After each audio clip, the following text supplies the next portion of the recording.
So ladies and gentlemen, welcome back to a fresh news roundup video, and as usual we are darting all around the place, initially starting with some DC. And don't forget people, these videos are timestamped with all the different stories that I cover to skip around at your convenience, but I always recommend watching all of it to stay up to date with Boba's takes. I know this winds some people up, but legitimately every time I say this I get a huge handful of comments saying, oh, like, it turns out this was me. But in the past month, many of you are coming back to each and every single one of my videos, and 41.5% of you aren't subscribed, when maybe you thought you already were, because I keep popping up on your homepage, but you're actually not. So all that being said, all I want to say is if you're enjoying the videos, consider hitting the subscribe button for more just like this. But story number one, Lanterns has reportedly started production or begins production this week. And as a result, you know, with DC projects that we've had before, sometimes there's little teasers put out there, such as Superman. Obviously, we had the suit reveal. And for Supergirl, not that Craig Gillespie's really on social media, which is why we haven't got much, but James Gunn himself still kind of put something out there for us with that shot of Millie Alcock in the chair, and we saw that Supergirl logo and maybe even the bar scene for the movie. So I don't know if we're going to get any tidbit from Gunn, behind the scenes photo from him on Lanterns. Maybe we could get it from one of the cast members, like Garrett Dillahunt posted a couple of photos you may remember behind the scenes for the screen readings or whatever it was. Hopefully we'll get something. I just wanted to put it in your minds that maybe, if we're lucky, we could get some production tidbits as Lanterns is supposedly in the filming stage, which makes me very, very excited. But while we're talking about Lanterns, we have here from DC Film News, The Last of Us costume designer Cynthia Ann Summers has joined the crew of HBO's Lanterns series. So, HBO's The Last of Us, HBO's Lanterns, hopping over to that, fair enough. Now, the question people are having here, and I actually genuinely don't know the answer to this, does this mean that she's going to be doing the costume design for, you know, like people obviously like Sheriff Kelly in a town, you know, the town that has this murder in it in the American heartland, maybe Hal and John's daytime clothes when they're not in the suits, and are the suits going to be left to another costume designer, or will the Green Lantern suits be left to Cynthia Ann Summers here? That is something I'm wondering, because, for example, James Gunn had Judiana Makovsky do the costume design for James Gunn's Superman, so I'm wondering, will they stick to the same supersuit designer as what we had for Superman, but for Lanterns, or will each project have its own actual costume designer? So in this case, it is Cynthia Ann Summers for Lanterns, and in this case, she will be doing the Green Lantern suits. Or are they going to have a designated suit person?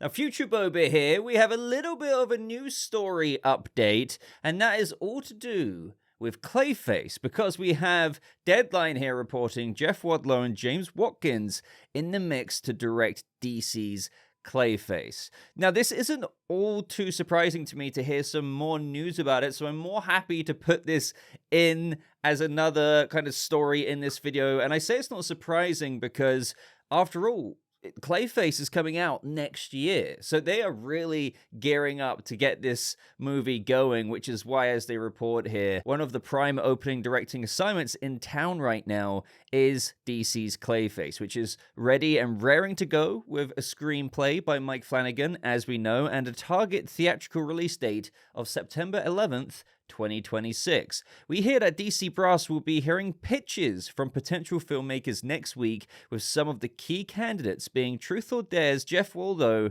and Speak No Evil's James Watkins. At the same time, there's buzz out there that the casting process has begun. Once a filmmaker is attached, DC and said director will mull on the actors being assessed. Whoever is chosen as director will weigh in on the casting choices. So not like a crazy update, but still enough where it's like quite interesting just in terms of how, obviously the screenplay is done. So what they mean by hearing pitches is like, hey, we know Mike Flanagan's screenplay is done, the script is done, but here's how we are going to direct this movie. Here's our execution and tone in accordance to the script, and this is the way, basically they need to sell themselves as the director. Now, as for the front runners here, I would say that James Watkins I'm more familiar with, especially as I watched Speak No Evil not so long ago, which James McAvoy was amazing in. And funnily enough, I was speaking on a stream last night about that, and someone was like, hey, what about James McAvoy for Clayface? And one thing I'll say,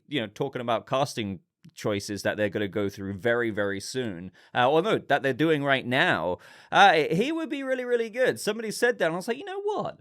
I wouldn't have thought about it, but James McAvoy, I feel like could play bloody anyone. He's just that talented. And again, I don't know if any of you have seen Speak No Evil, but I really enjoyed his performance in that. He was just incredible. He can play an epic hero, but also a sinister villain. Now, I know they also talk about how, Clayface is rumored to be the horror thriller tragedy with the lead protagonist not expected to be portrayed as the notorious villain he's known as in the Batman canon.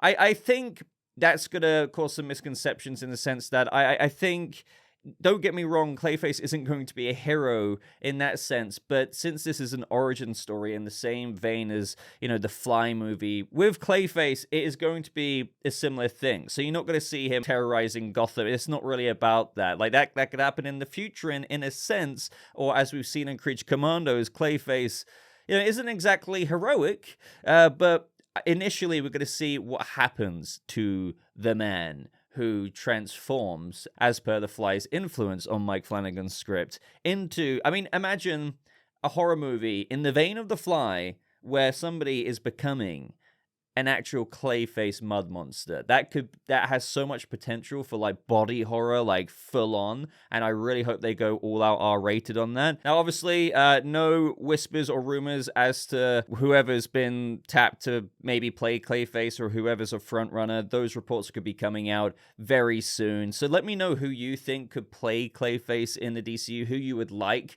to portray such a, it's going to be quite a hard job. But if they're going to go full body horror, like guys becoming a clay mud monster, and how, you're going to deal with that on screen with a script written by Mike Flanagan, of all talented people out there, who do you think could pull that off? And who would you like it to be? But hey ho, let me know your thoughts on this. A little story update, but get ready, ladies and gentlemen, for more Clayface news fairly soon. We have here from DC Film News via MegaCon Orlando, Nicholas Hoult on why he feels Lex Luthor is right about the threat of Superman. If someone had ultimate power and the ability to do anything, then what happens when what he does doesn't align with everyone's belief of what is right? Now, the issue with this is that you had a lot of people, and I know, look, when I talk about news, by the way, I want to talk about all sides of it, like the negative side that, reception that people have, and the positive side. So this comment made loads of people online quote tweet it, being like, so basically BVS. They're making BVS again. And it's just like, why? What? So you're saying like one of the core character traits and ideologies and, well, just philosophies, outlooks that Lex Luthor has, down to the core of his comic book character, was invented by Zack Snyder in Batman vs. Superman. What? No, truly. And this is what we've talked about in the discussion series before, and where we're at with Superman and Luthor's relationship in the DCU. Or while they've never talked, the thing about Luthor, on top of many other things that he just despises about the existence of Superman, you have ultimate power. And at the end of the day, sure, while this was quite a big, I'm not going to deny it, obviously, talking point, thematically in Batman versus Superman, it is just central to Lex's beliefs with how what you're doing doesn't necessarily align with what I think is right. And I like to view myself, Luthor, as a custodian of Metropolis. In some places, he believes that he made Metropolis what it is today, and he wants to be viewed how other people view Superman. But the bigger issue could be, as what I have heard criticism for before, and I think that's fair enough, is that Lex Luthor was even chosen as a villain for this Superman movie. because I think that is maybe what people are on about, maybe even without realizing it. If you're saying this is just BVS again, no, really, it's Lex Luthor's mentality. So maybe the issue you have is exploring Lex Luthor again in another Superman movie. But those are just my thoughts. What do you think of this? Do you truly think this is a rehash of BVS, or do you agree with me that all while there are themes explored there, it's really just centric and foundationally a part of who Lex Luthor is? But I do agree, to do another Lex Luthor, Gunn should make the film maybe a bit more about maybe this larger ambition that Luthor has. But it's kind of hard to do that when what Nicholas Hoult said, or while that was a part of BVS, it really is just intrinsically a part of his mentality. And that wasn't invented by Zack Snyder. Now, up next, we have this from the In-Snyder. So Jeff Snyder, again, take it with a grain of salt. That's what we usually say here. But Waller will apparently be going into production this fall. And not only that, this one really intrigues me, from also the same report. King Faraday is rumored to be a part of the Max series Waller. Faraday is considered one of the top spies in the DC Universe, working with the Suicide Squad, Checkmate, and the CIA. Now, the reason why this really intrigues me, again, even though we're taking it with a grain of salt because it's a scoop from Jeff Snyder here, is that I have been saying ever since we had Sacha Bordeaux cast, like the character in the Peacemaker Season 2, that we could be getting Checkmate. And then you get little crumbs peppered in there throughout the past, year of other things that make that more believable to me, such as Frank Grillo saying that in Superman, compared to Creature Commandos, he's the head of Argus. And it's just like, wait, what? Well, he wasn't the head of Argus, arguably, in Creature Commandos, even by the end of it. So, what happens there? Does Waller get taken down a peg and she's no longer the head of Argus? And that's why Frank Grillo is the head of Argus in Superman. And he even said this is what allows him to enter Peacemaker Season 2 as a natural segue, because through being in that position as the head of Argus, it opens him up to more of the files and know-how, intelligence of what happened to Rick Flag Jr. From those descriptions, it seems like he's elevated in rank. He's the head of Argus, so what does that make Waller?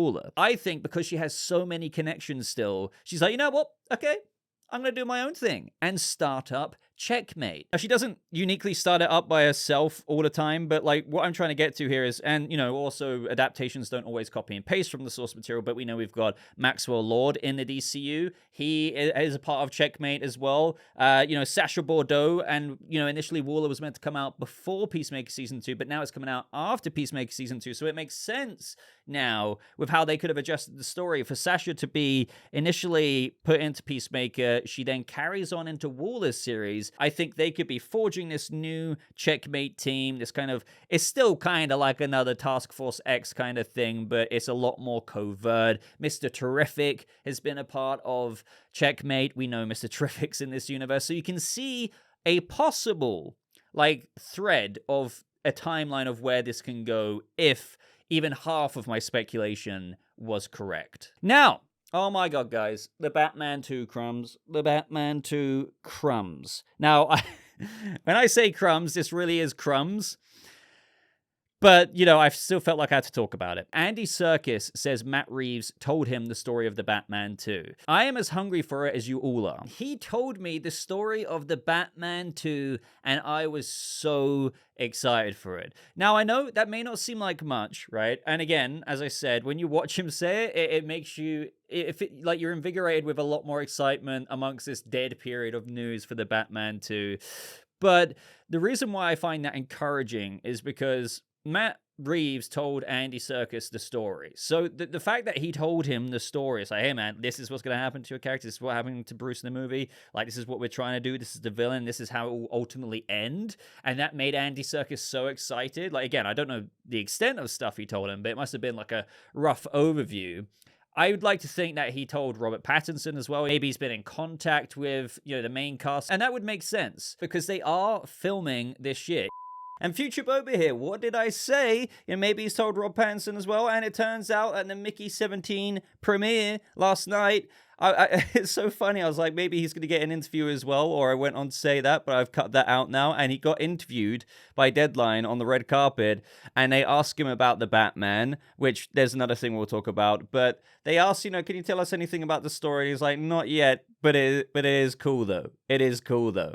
And that's all he literally says. So, he's quite excited. He can only tease that the Batman Part 2 story is cool, but that also shows us that compared to Rob Pattinson before saying they didn't really know anything, now you have Andy Serkis and the star of the movie, Batman himself, saying basically they know the story and it's really cool. So this means, as per what I thought, Matt Reeves is clearly, kind of galvanizing his cast, being like, look, guys, I know it's taken a long time, but hey, I'll give you this. Here's the story to get you excited. We're filming later this year. And, maybe that's made of Robert Pattinson himself, obviously, because he loves playing the Batman role. He's said that enough. Quite excited, and it's tided him over for his own weight to get back into the Batsuit. Now, another interesting thing that came out of this is that even though we've heard that it should be filming this summer, I've always said that it didn't really make sense to me for the release date to be October 2027 if it really started shooting July. Because, if they shot for like 3 to 4 months, let's just say, even if you put some spare change in that, some wiggle room, then you had a year's worth of post-production, the movie would be done roughly early 2027. So it never made sense. Like, why October? If the movie would be done early 2027, just, going by the regular shooting schedule and post-production schedule that the first movie had, excluding COVID and stuff, wouldn't it be pushed up? Well, now, he was asked, when is it filming? And he said, end of the year. So the end of the year really means end of the year. Like, maybe, October, November. Are they really going to start December when they would shut down maybe for Christmas? Probably not, so November-ish. That's not really July, the summer, even September at a push as you're getting into fall. So maybe Robert Pattinson is right. Like, when I say that, I just mean, like, some people have said maybe he still means like summer as what was originally reported, but he's just calling it the end of the year. I just wanted to leave that option open. But I would say, on the supporting side of him saying the end of the year, it does make a lot more sense with regards to what I was saying a minute ago and how the release date is October 2027, because that way, if they were shooting right at the end of this year, they shot for 3, 4, maybe 5 months, give or take. They did post-production for a year. That would put them closer to October 2027. They would just have a bit of change in terms of time before the movie came out to make it absolutely perfect, as opposed to so much time to the point of where I'm questioning, why are you waiting until October to release this movie? So just another little tiny Batverse update there. But the thing that I want to get everyone excited about is that this is finally, we can say finally the year. And I really do mean that we can get excited about this movie in terms of getting casting news, pre-production news, like major trades getting scoops. If you're wondering why it's the end of the year, or if anyone's getting worried about that as opposed to summer, it kind of does make sense. Like, let's just say reason number one, still script completion, believe it or not, but basically, they're dusting off the details of the script, but let's just say that. Then pre-production for the first movie, that took around 6 months. I believe in the summer of 2019 it started, and then they started filming January of 2020, but you still had everything like building sets, the set production and design, the concept art, and the suits, like everything you can think about in pre-production. So let's just give that the same amount of time. Then there's like a bit of scheduling here and there, getting everyone together, sound stages, this, that, and the other, all booked up and all good stuff. Yeah, like, that kind of makes sense as of right now. If you still haven't even started pre-production right now, and that's going to take a good 5-6 months, if you slotted it for the end of the year to be filming the movie. But hey, I mean, I feel like we know what Bruce was doing, like a whole gang war going on in Gotham. This is what Mr. Wayne was up to. Ooh. This is amazing. Now, continuing the Elseworlds news here, we need to talk about Keanu Reeves' Constantine 2. Now, I find this super fascinating because if you've paid attention to my previous news roundups when I've talked about this, I wasn't saying that this was cooked, but I was like, okay, we haven't heard an update for a while, and I don't know if anything is going to be happening with it, because it could have been the kind of situation where it just was never greenlit. And until we have an interview with Keanu, we might not find out about that for a while, even though they were working on a script. And obviously that would have to be submitted to Gunn, and he would have to sign off on it or not, right? But we've had an update, and this comes from Collider saying Constantine 2 director Francis Lawrence reveals sequel is closer than ever. And he says, I will say, we are closer than ever to being able to do a sequel, which is a great thing. And Akiva, Keanu, and I are super, super excited about it. So that may not sound like a bunch of news, but the reason why it is, to me personally, is because back in September of 2024, this is where I first had my doubts, after a while of not really hearing anything. We had the Constantine 2 producer literally say, it's in my inbox right now, funnily enough. I'm too scared to read it, though I want it to be good so bad. I'll probably read it in the next few days when I get on an airplane. So sure, that doesn't mean that was a final draft of the script, but the script was already in the producer's inbox. He was going to read it, and we've heard nothing since September as to whether it was getting greenlit or not. And again, maybe I was too premature in saying that, because just because he had a script in his inbox, it didn't mean it was the final draft to be submitted to Gunn. But now our first update, since that script was in the producer's inbox back in September, is the director of the movie saying we're now closer than ever to being able to do a sequel, which is a great thing. So I still have a bit of apprehension, because this could just mean internally for them, okay, we're really close to being done with this script to, send it off to Gunn. But Gunn still has to be like, hey, yeah, this meets the really high bar, as he puts it, for us to pass off and greenlight Elseworlds movies. Or, unfortunately, the bar is up here, but the Constantine 2 script is, I'm sorry, man, it's here. So, I don't think you should waste any more time trying to make this work. Who knows what the fluidity of the situation is, but I do very much so think it's fluid. But hey, I think it is encouraging, at the very least, that they feel like they're closer than ever to being able to do a sequel. I think, yeah, one bigger question is, that I will leave off to you, is do you think that the star power of Keanu Reeves is what will be carrying this movie? Because I don't know if the general audience are being like, hey, do you remember Constantine from the 2000s? Yeah, we're dying to see another one of those. Or do you think, hey, look, it's Keanu. Everyone loves Keanu. And maybe if the marketing can do well enough and it actually looks cool enough, yeah, maybe the general audience will go buy tickets to see it. That's the question I have. Other than fans like myself who do enjoy the first movie, who is this movie for in the general box office? And will it stay afloat and be successful? Let me know your thoughts. Now, a little while ago now, this is a news story I haven't got to yet, but I know a lot of you wanted to hear my thoughts on it. So before we get back in some other DCU news, we had this very interesting article come out. I think it was from Bloomberg, but I'm looking at the IGN summary. Rocksteady reportedly working on a single-player Batman game, and Monolith Productions' Wonder Woman is in trouble. But not only that, we've learned of other games that were going to be made that they passed on, and it's just to a fan like myself, hearing which character or characters those were about, I'm like, excuse me? So the article here says fans of Rocksteady will be excited to hear that the studio is looking to return to Batman for a single-player game, but according to Bloomberg, it's years away. Now look, you guys know how much I love Batman, but after Arkham Asylum, Arkham City, Arkham Knight, then also Arkham Origins,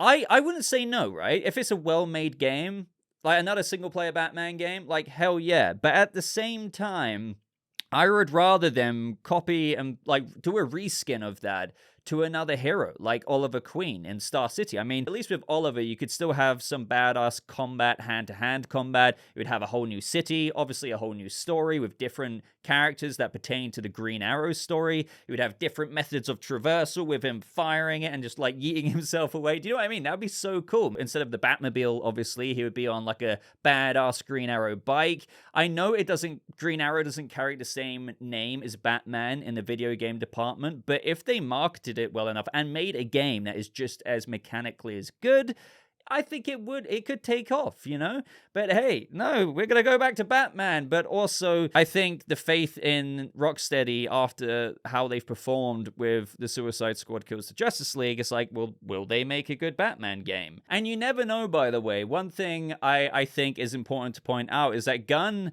for the DCU said that this is going to be a story shared across, you know, animation, movies, TV shows, and video games. We've literally had nothing on the video game front for like ever since that was announced back in January of 2023. While we've heard all of this other stuff about other projects from the animated format to movies to TV shows, even Dynamic Duo's kind of stop motion puppetry thing, but nothing in video games. So maybe even though it's years away, this could make sense if Gunn's like, hey, Rocksteady, make it good, get back on the horse and start making good games again, but make it DCU Batman. So let me know if you want this next Batman game to be DCU Batman. But an update on Wonder Woman from Monolith, as IGN continued to say here, but it may be some time before fans see the result of this work. Bloomberg said Monolith Productions' Wonder Woman game is in trouble after reportedly rebooting and switching directors earlier last year. It's all ready. So it's already cost, guys. They've already sank this money into it. More than $100 million, and it's still years away from release. I can only imagine, like, whatever boss is in the background of those departments just pulling his hair out with that. Like, so it's been in development. We had that trailer that you're seeing on screen right now ages ago. Then they're like, oh, screw it, we're rebooting it. We've already sunk $100 million into it. Oh, and by the way, it's years away. Oh, my God.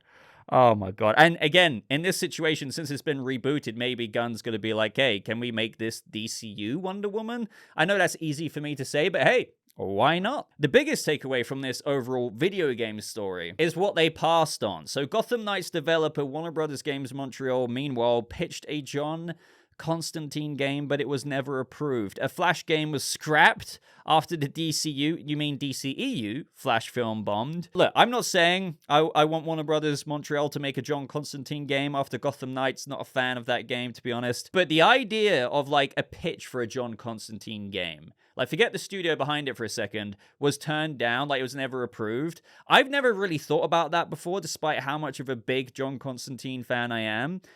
But that, I can already see it. That would be an amazing game. Like, you can imagine John Constantine going around investigating cases, but he's using magic at the same time. So I don't know what format it would be. I'm not saying it's going to be like open world adventure RPG style, but I feel like they could make a way to make a Constantine game work. And a Flash game was scrapped after the DCEU Ezra Miller Flash movie. I don't think that should have happened either. Just because a movie bombs, it doesn't mean you can't make a mechanically amazing driven speedster game.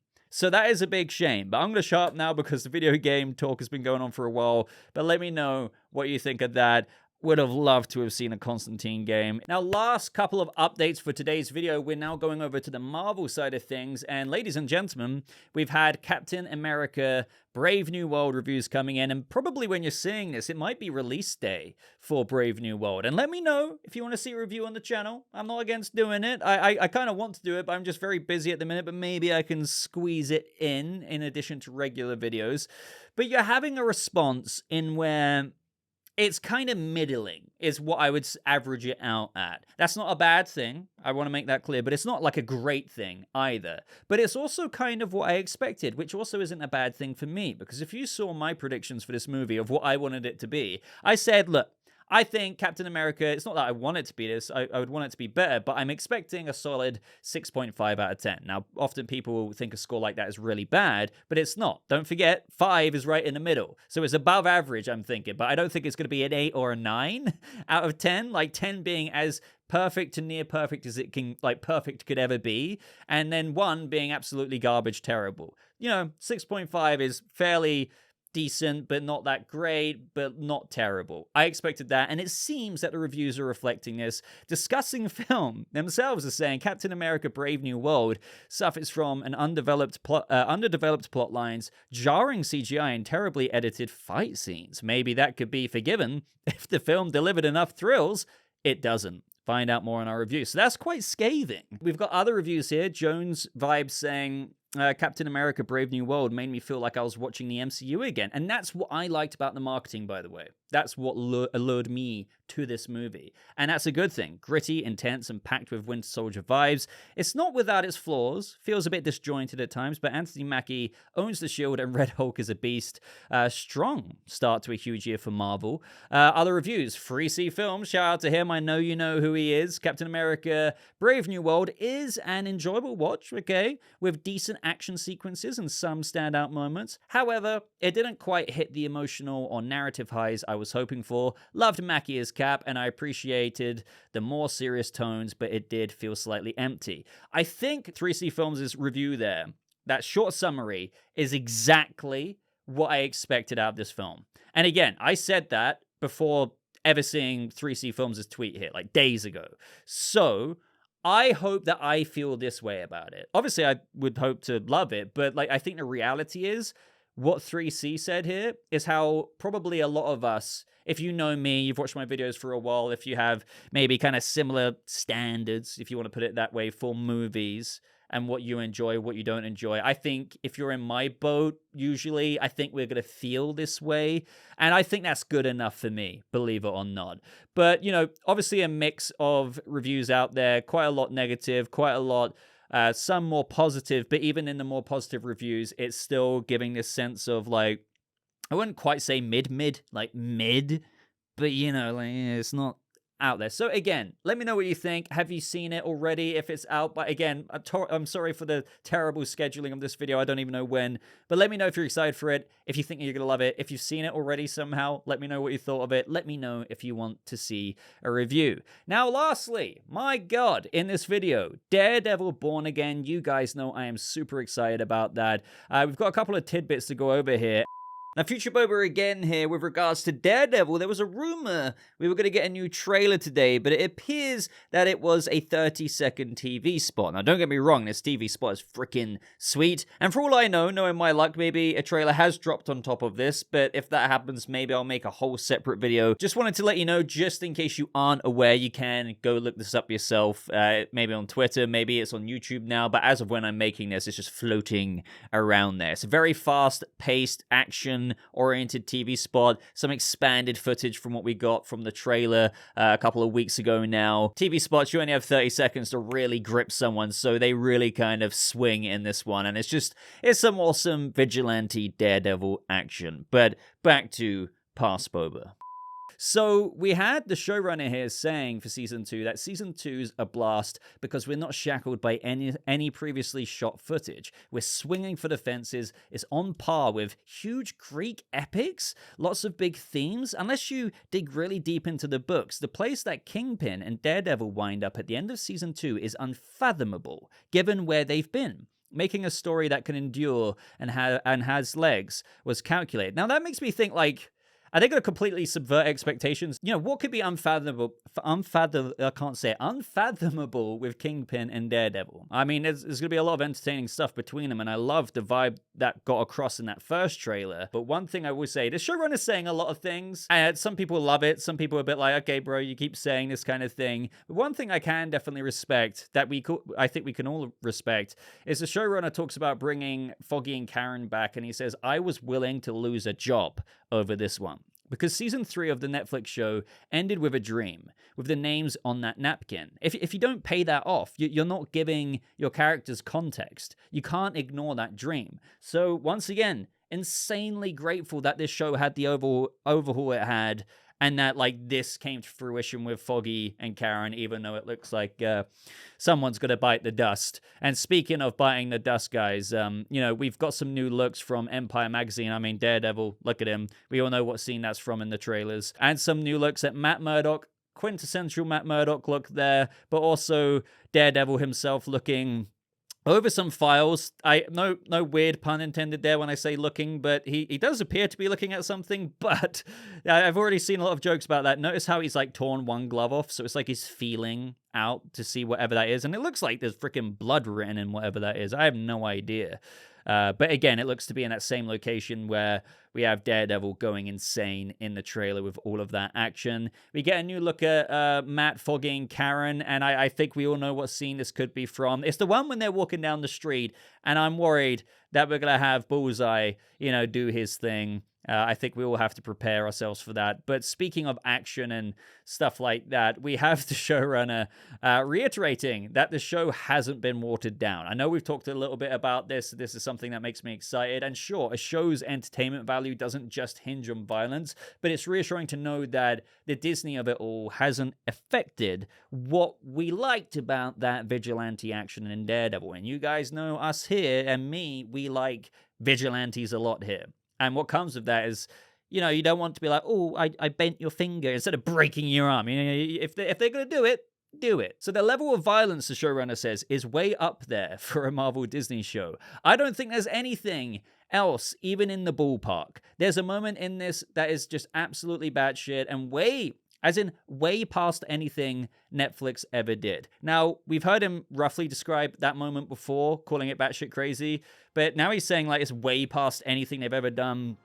And Netflix's Daredevil got pretty crazy. I mean, one of my earliest memories of Netflix's Daredevil is Fisk, smashing in some guy's head with the car door and stuff. So, God knows what we're going to see here. But I think that's everything I want to talk about in today's long-ass, rambly news roundup video. Obviously, let me know your thoughts on everything we discussed. There's a lot to sift through, lots of different topics. Go ahead, leave a like on this video if you've made it to this point, especially if you have, and especially if you have and you're not subscribed, check that button and subscribe for more videos like this. But again, guys, thank you so much for watching. I hope you have a lovely rest of your day, and I'll see all of you in the next video.